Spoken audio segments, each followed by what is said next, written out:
Hello, I'm Jenny Thorvaldson, Chief Economist and Director of Data Development here at IMPLAN. And in this video, I'm going to show you some of the IMPLAN data, how we can dig into the data a little bit and see changes over time. In particular, we're going to look at changes between 2019 and 2020 using IMPLAN data. Of course, changes between those 2 years are of a lot of interest because the economy changed so drastically that year, largely due to the pandemic. Of course, I'm not claiming that every single change that we're going to see in the data is due just to the pandemic. Of course, someone would have to do some statistical analysis on that, but you can do that with IMPLAN data. So in this video, I'm just going to showcase some of the changes and how they jibe with what we heard in the media and in other reports, and show you a little bit where to find those in IMPLAN and kind of hopefully spur your interest in doing your own research, looking at changes over time or changes, differences between geographies, things like that. So I'm going to go ahead and share my screen and start my presentation. And we'll be hopping into this presentation and then into an Excel spreadsheet that I have to showcase some of the data. And then at the end, we'll hop into the IMPLAN tool itself. So first, let's look at changes in the number of proprietors. So in IMPLAN, we have data on two types of employment. We have proprietors and then themselves, and then we have wage and salary employees. And those employees can be employees of proprietors or of larger corporations as well. So let's start with proprietors first. While we know that many existing businesses shuttered during the pandemic, there were also a lot of reports of new business formation. So according to the National Bureau of Economic Research, there was an article they put out about that business formation surged during the pandemic. The U.S. Chamber of Commerce put out a report that startups during the pandemic have skyrocketed. And NPR had a report that the period from March 2020 to June 2021 marked a record high for business startups. So a lot of those are going to be proprietorships. So let's open up our Excel spreadsheet. And in this first tab here, let me zoom in a little bit. The first tab here, I have proprietor employment. This is from IMPLAN data models and I have our 2019 number and our 2020 number. And indeed, we gained almost 1 million proprietors for just over a 2% increase in proprietors. So that's kind of interesting. All right, and then we could also look at the change in proprietors by state. So here are a couple articles or reports about Florida. So Inc. had one that said entrepreneurs are flocking to Florida, and the Miami Herald said that South Florida is #1 in the US for new startup activity. So let's pull our spreadsheet back over and we can look at this in this tab. I have information on proprietor counts between 2019 and 2020 by state, and I have it sorted by the actual number of change, not by percentage, but you'll see that both, so Florida is the top state for the number of new proprietors in the state, but as I scroll down, you'll see that 5.9 is also the highest percentage. Followed, it looks like, by Delaware here with 4.6. So anyway, Florida, this does seem to jibe with those reports that Florida is having a lot of startup activity. And but I did want to point out that even though the US as a whole increased its number of proprietors, there are a couple of states, a few states here that actually experienced a decline in the number of proprietors. And the two states with the highest percentage loss of proprietors were Alaska and West Virginia. And this wasn't particularly surprising to me, being familiar with the data, knowing that Alaska and West Virginia both are pretty mining heavy. And And knowing that mining is, as a industry whole as a whole, is very proprietor heavy. There are a lot of proprietors in mining sectors compared to other sectors, agricultural sectors as well. So I dug in a little deeper and I pulled the data specifically for Alaska and West Virginia, and just looking at the top industries that lost proprietors between these 2 years in these states. And sure enough, in Alaska, look at this, you can see a lot of mining, and you can also see some tourist related things, which is of course not surprising with a pandemic. So air transportation, scenic and sightseeing transportation, and support other amusement and recreation industries. So those lost proprietors as well. So they're not super surprising. And in West Virginia, here again, we see a lot of mining, and there we see some agricultural sectors, and as I mentioned, those are pretty proprietor heavy sectors. So it makes sense that those sectors lost some proprietors. Okay, so let's see what else we can look at. Now, why don't we change and look to changes in wage and salary employment? So these are ones that you're going to hear in the news more often probably than proprietors. And we all know that there was a significant loss of wage and salary employment in the US during the pandemic.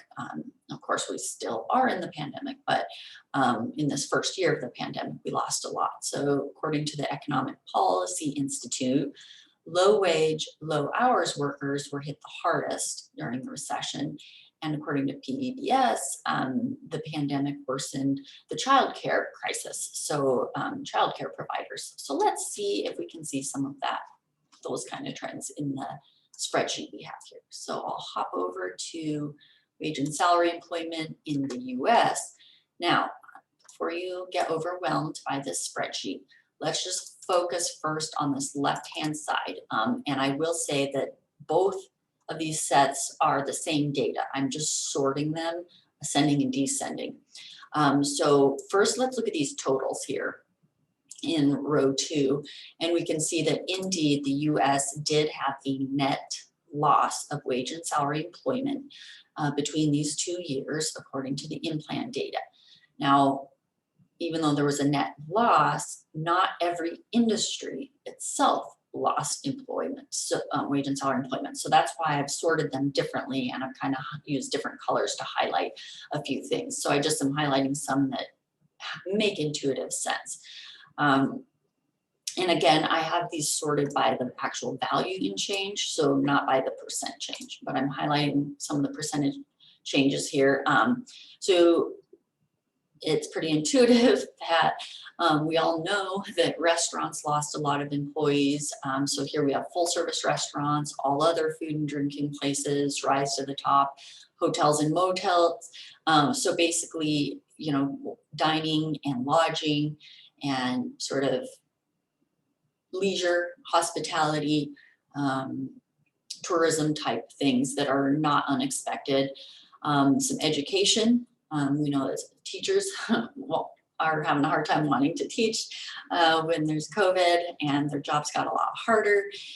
And then retail, we know brick and mortar stores really suffered quite a bit through this. Gyms were closed down for a while. There's that child care services that there was an article, NPR article about. Indeed, they lost employees. So all of this is pretty intuitive here for the ones that were lost. Now, if I scroll over and we look at sectors that actually gained employment over the period, a couple things to note. One would be warehousing and storage. Of course, that makes a lot of sense as folks are ordering more things online. We've all heard about Amazon warehouses being built, things like that. And then here's one interesting one is food and beverage stores, so that's grocery stores. They saw a little bit of an increase. Of course, as people are eating less at restaurants, they're eating more at home. So we did get, you know, a boost, it looks like, in grocery store shopping. And then another one I wanted to highlight was that while on this left, where we saw all these losses in all these retail sectors, these other brick and mortar retail. Over here on the right side, we saw a gain in the grocery store retail, but then also in non-store retailers, and that is where online shopping largely fits in. So again, pretty intuitive stuff there, but kind of interesting to see by industry what's going on. All right. Okay, we could also look a little bit by state again. Now, remember, this time we're looking at wage and salary employment. And so I'm just pulling together some news articles I found and seeing how the IMPLAN data reflect those. So we hear from the Economic Policy Institute, no matter how you measure it, leisure and hospitality were the hardest hit in the pandemic downturn. We saw some of that when we were looking at the US data just a moment ago, but we're going to look at it statewide as well and see how that matches up. And then US Travel Associations is, again, leisure and hospitality experiences triple the job loss compared to the next hardest hit industry. So this slide is really focusing on leisure and hospitality. Well, let's take a look at wage and salary employment changes by state. And so over here on the left, I have it sorted. This time I have it sorted by the largest percentage change. And what pops up? Hawaii. And we all know that Hawaii is very tourism dependent, of course. So that's not a huge surprise to any of us anyway, and especially given those reports in the previous slide. So I just poked a little deeper into Hawaii and looked at the sectors with the largest change in the largest drop in wage and salary employment. And there you will see a lot of those leisure and hospitality. We have restaurants, hotels, motels, other food and drinking places. We've got retail, we have scenic transportation, we have gambling, travel arrangement and reservation services. So almost all leisure and hospitality here and tourism-based things, other than there we have again our teachers in public education. All right, so again, IMPLAN data seem to reflect reality, what's going on here. Okay, so we've looked at proprietor employment, we've looked at wage and salary employment. What else might be interesting? I was thinking foreign trade, because we heard a lot. We've heard about the supply chain issues. We've just heard about ports shutting down because to cut back on transmission of the virus. Certain countries didn't want to trade as much and things like that. So let's have a look at that. So a couple reports here. We have the United Nations Conference on Trade and Development had a report that there were large declines in international trade in 2020, and the World Trade Organization was predicting that trade was set to plunge as the pandemic continued. So let's see what the IMPLAN data on trade show us. So let's bring up our spreadsheet. Here I've got my foreign trade tab here. And sure enough, we have foreign exports falling by about 16% and foreign imports falling by about 11%. Now, of course, in IMPLAN, you could go in and look at the commodity detail on this as well to see which commodities fell the most in terms of foreign exports or foreign imports. I'll leave that to you. I'm just giving you a little showcase here in this video. But sure enough, the IMPLAN data do reflect what these folks are reporting. Another thing that might be interesting to look at is household spending. That one gets a little trickier without digging deeper into some things, but let's just look at a couple reports and see how the IMPLAN data reflect that. So according to the Bureau of Transportation Statistics, total spending by American households fell in 2020, with transportation spending dropping the most significantly percentage-wise. And then the Federal Reserve Bank of Kansas City, sorry, that should be KC, Kansas City, report consumer spending declines and shifts in response to the pandemic. So not only did consumer spending fall, but what we're spending money on also changed. So let's see what IMPLAN has to say about that. So let's look at our household spending. Let's first, as always, focus on this left bit of data here.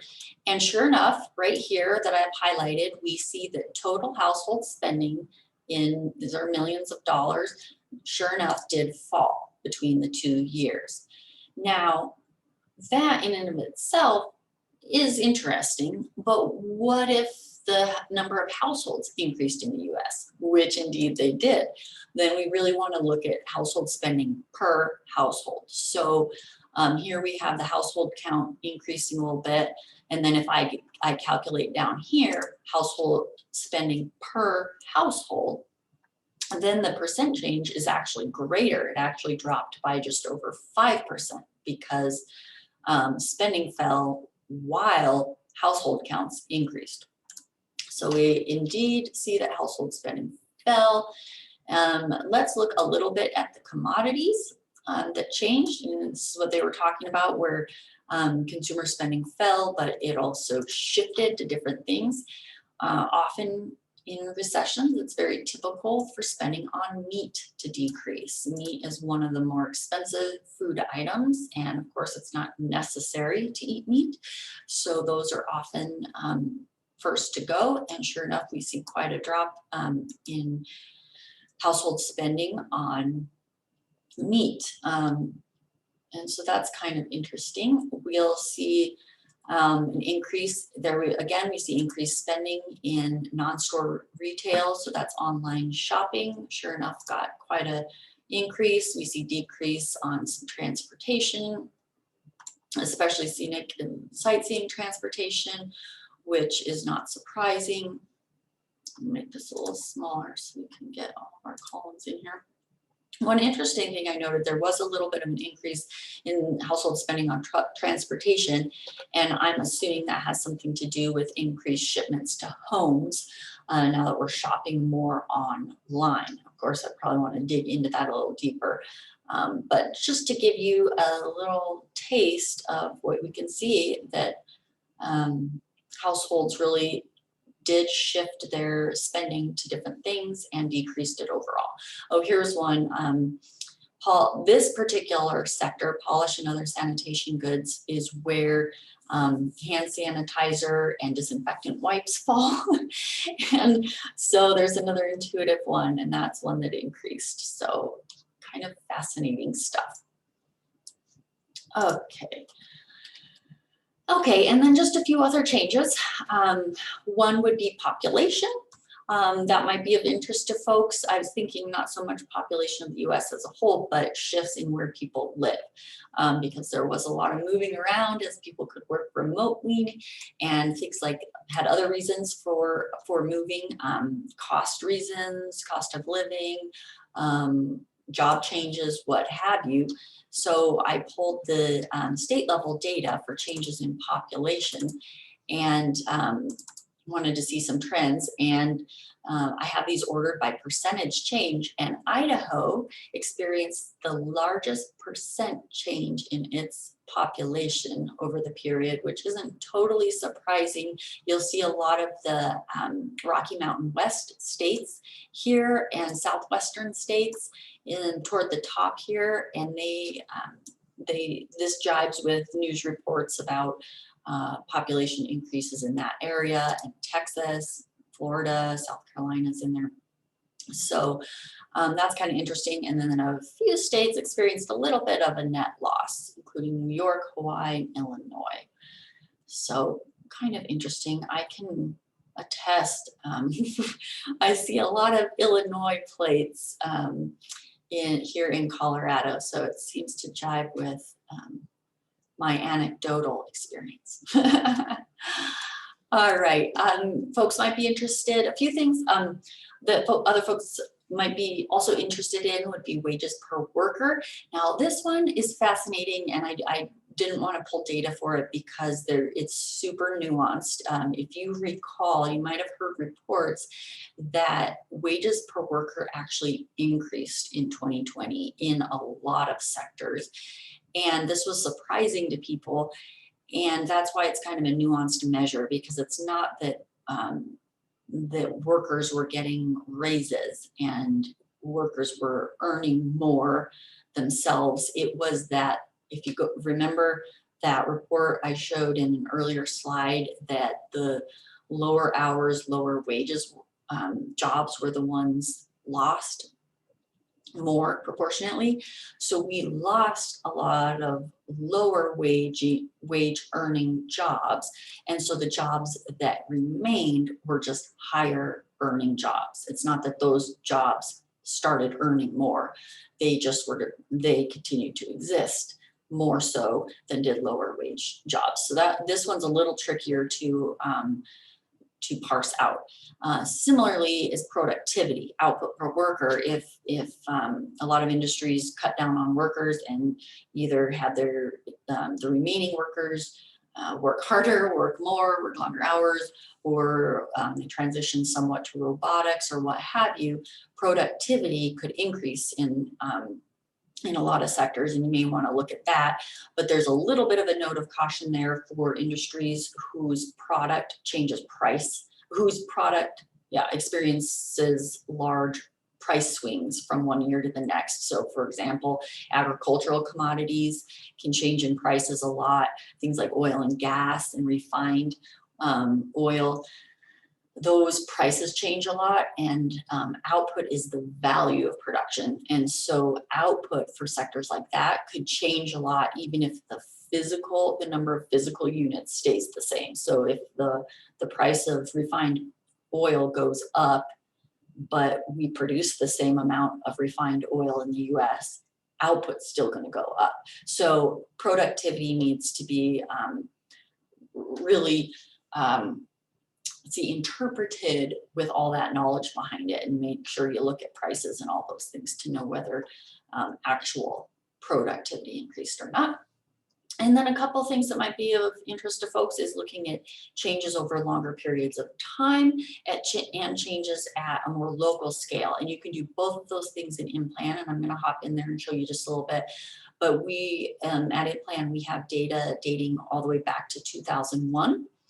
And they're all in the same sectoring scheme, rerun using our current best practices.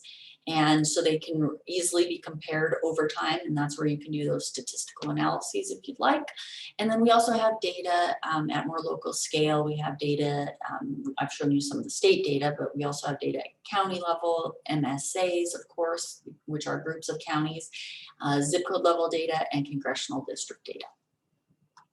So where do we find those data in IMPLAN? I'll just show you. In IMPLAN, we have not only the impact tool, which IMPLAN is most known for and most used for, you can also just explore the data for your model. So I built a model of the Rocky Mountain West, and here you can see the states that I put in there as Rocky Mountain West. And in the region's overview, you can see things like gross domestic product, total employment, number of households, population, all those kind of things. But in this study area data is where you can really get into more detail. So we can look at industry summary. You can see things like different, let's see, maybe I'll actually go into industry detail. And here you'll see the different types of employment. So we have wage and salary employment and what they earn in employee compensation. Then we have proprietors and what they earn in proprietor income, and all of that. So really just your standard IMPLAN economic impact model, you can find a lot of the data that I showed you today. Now we also have in IMPLAN something fairly new called data library, and that's where I was telling you you can, we have all these years of data. In data library is where you can access all those years of data and you can see trends over time. So here I'm looking at California's wage and salary employment over time. This isn't by industry, but you can look at it by industry in here. And you can see our drop off here in 2020, and as well a drop off back here after the financial crisis. So anyway, these are, this is another place where you can really delve in and compare regions and look over time, and you can go down to county level here and things like that. And so that is really all I had for today. And I thank you very much for joining me on this video, and we'll see you in the next one. Bye now.